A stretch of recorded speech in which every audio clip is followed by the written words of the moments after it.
오늘 밤 10시 국민의힘 전당대회 투표가 종료됩니다. 하지만 누가 당선될지는 조금 더 지켜봐야 할 것 같은데요. 4명이나 나왔기 때문에 혼자서 50%를 넘는다는 것은 쉬운 일이 아니라고 봅니다. 현재로서는 장동혁 후보가 유력하지 않습니까? 김문수, 장동혁은 그냥 전환길 아바타라는 여권의 비판 속에 과연 두 후보 간 2차전이 벌어질지 찬탄파 후보들이 뒷심을 발휘할지 관심입니다. 김건희에게 방문 요청을 받았다는 전환길 씨. 전당대회를 흔드는 행보를 멈출 생각이 없어 보이는데요. 말도 많고 탈도 많은 국민의힘 전당대회. 막판 변수는 무엇일까요? 네, 국민의힘 당대표 선거가 오늘 마감됩니다. 내일 전당대회에서 과반 득표자가 없으면 결선 투표가 진행됩니다. 저희가 지금 일정표 정리해 드렸습니다.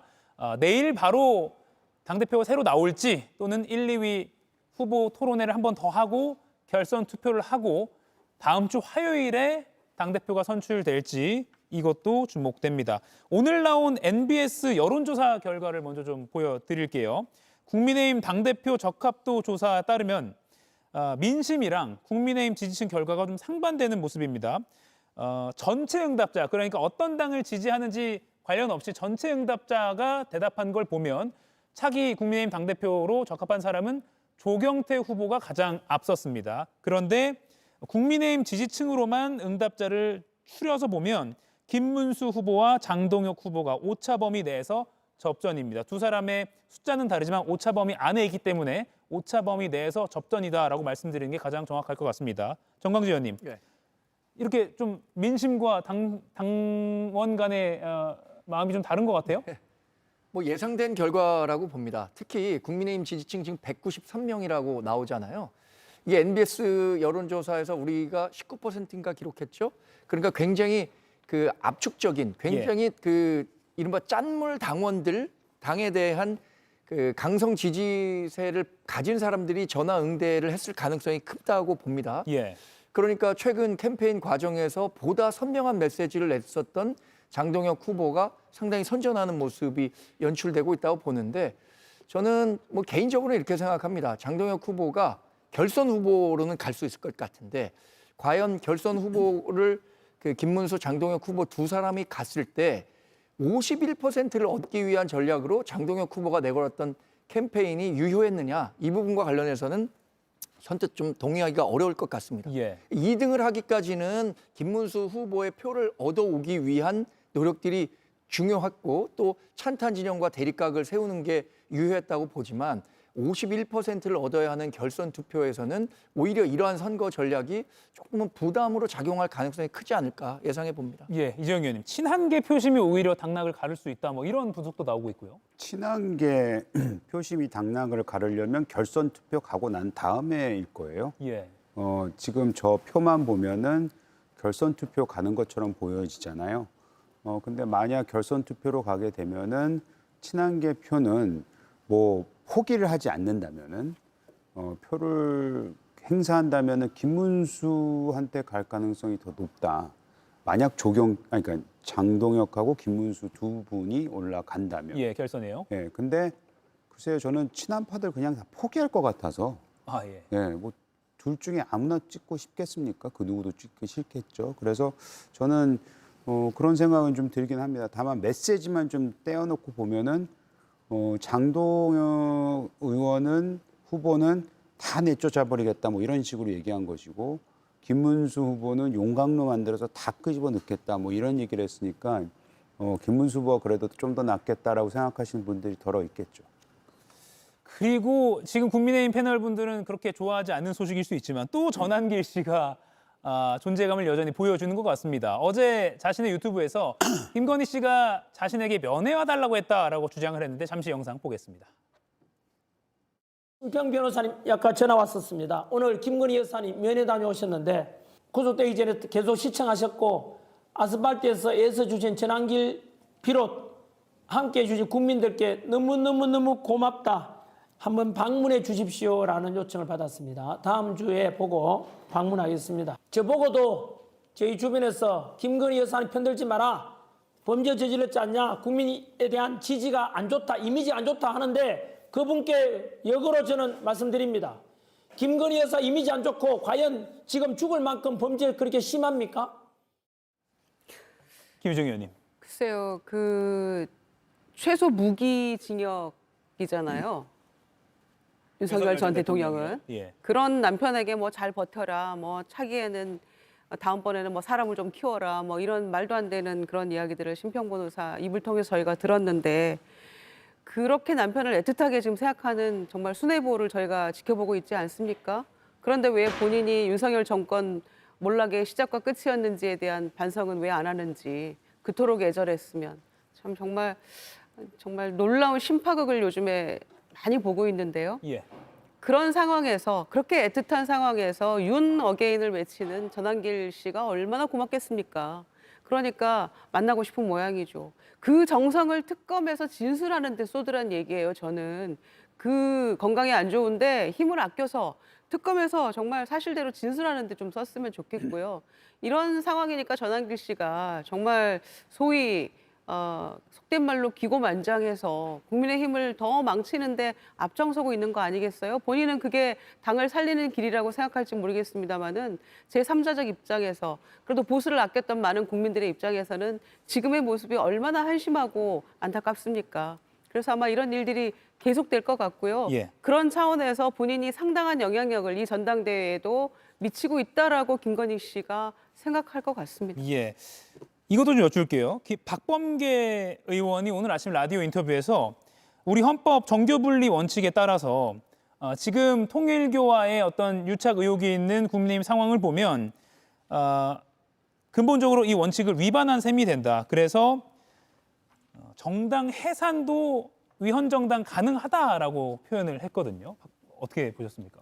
그러니까 우리 그 헌법과 법률상에 정당을 위헌정당으로 해산시킬 수 있는 사유는 민주적 기본 질서에 위배될 때라고 규정되어 있습니다. 그러면 민주적 기본 질서에 위배되는 게 어떤 경우냐? 예를 들어서 뭐 선거를 형해화시킨다든지 아니면 군사력을 동원한 쿠데타를 이용해서 집권을 하거나 아니면 그 집권을 연장시킨다고 하면 민주적 기본 질서에 위반된다라고 볼 수가 있겠죠. 근데 우리 헌법엔 또 종교와 정치는 분리되어야 한다는 그 내용도 있거든요. 그래서 예를 들어서 정치가 정말 종교에 예속되거나 아니면 종교와 정치가 한 몸처럼 묶여서 돌아가면 우리 헌법상의 민주적 기본 질서에 위배된다라고 판단할 수 있을 겁니다.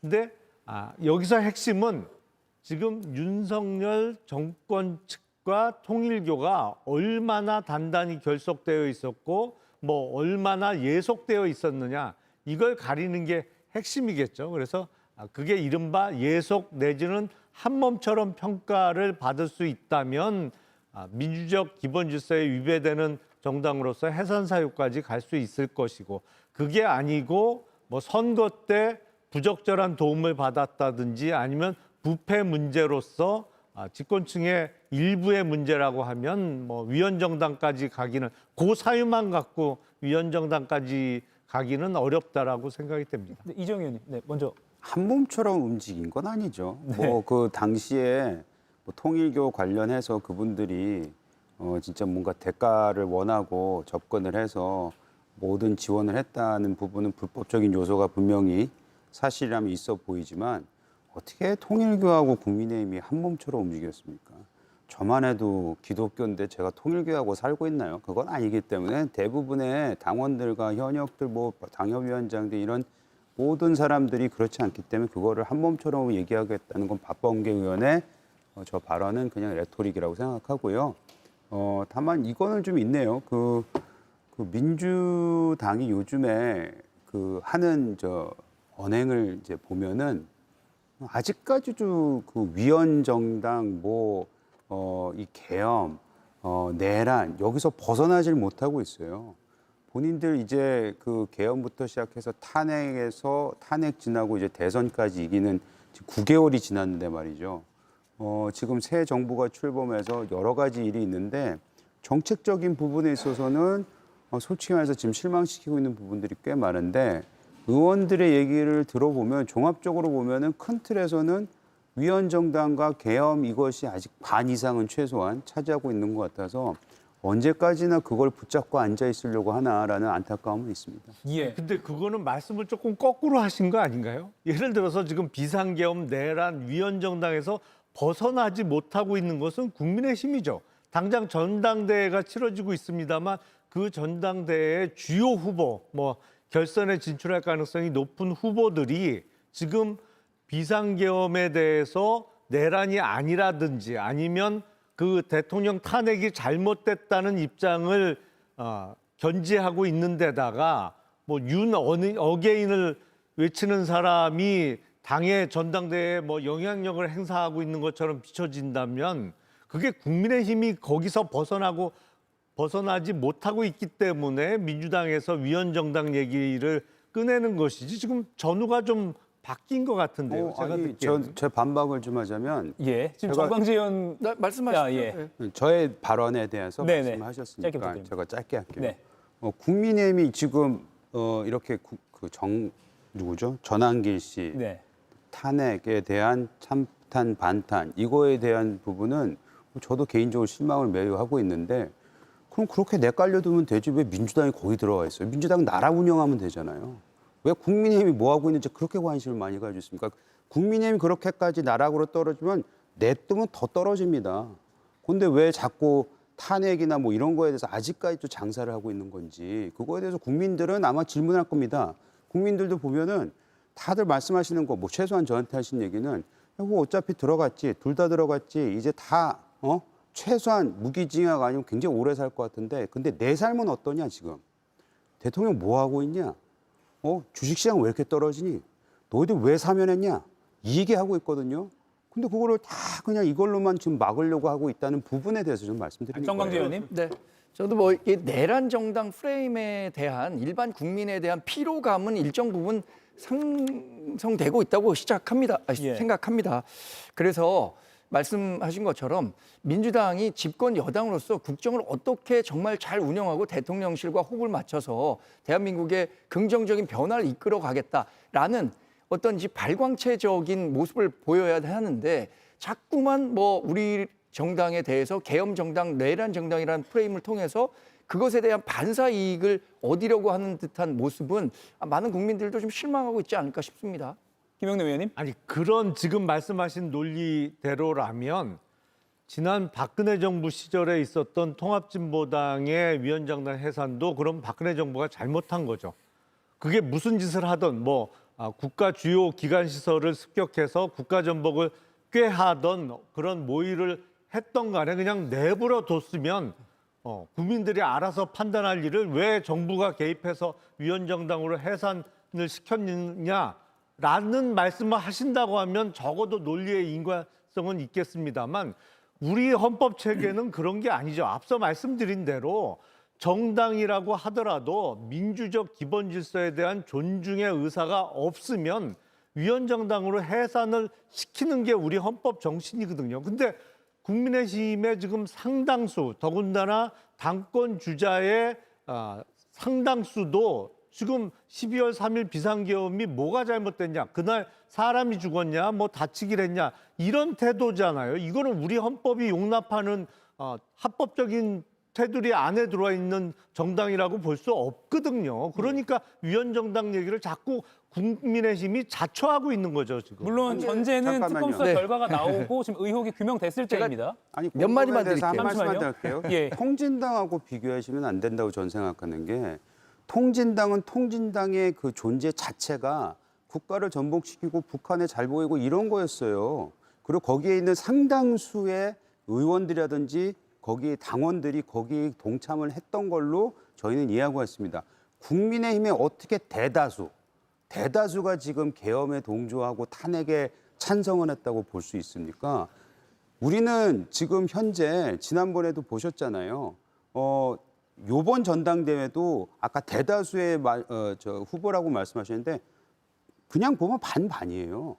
그것만 얘기만 들어보면은 물론 지금 8대 2라는 속에서 그리고 방금 그 대선을 치른 상황에서 그 모멘텀이 있기 때문에 김문수 후보 같은 사람이 좀 선전할 수 있다고는 볼 수 있겠지만 저희 당원들 중에 상당수는 그렇지 않습니다. 어떻게 이 전체가 다 위헌정당으로 얘기할 수 있습니까? 그건 논리는 통진당하고 비교하시는 건 저는 아니라고 봅니다. 뭐 통진당 사례를 길게 얘기할 필요는 없겠습니다만 예. 당시 제 기억에 의하면 통합진보당 소속의 현역 국회의원이 한 6명 정도 됐는데요. 그때 이른바 아로 조직에 관여가 됐던 현역 의원은 이석기 의원 한 사람 딱 있었습니다. 나머지 국회의원들은 뭐 그 모임이나 회합에 가담한 적이 없었어요. 그럼에도 불구하고 위헌정당으로 해산이 됐습니다. 지금 국민의힘의 경우에는 아직도 내란이 아니다라고 주장하는 사람이 말씀대로 하더라도 적어도 절반이잖아요. 퍼센티지는 훨씬 높은 거죠. 예. 우리 정당이 계엄과 관련해서는 누차 사과를 드렸었죠. 그냥 간단한 말씀 드리겠습니다. 강물에 누가 비양식적인 사람이 소변을 봤다고 그 강물 다 못 마시는 건 아니지 않습니까? 그렇게만 제가 정리해서 말씀드리겠습니다. 예.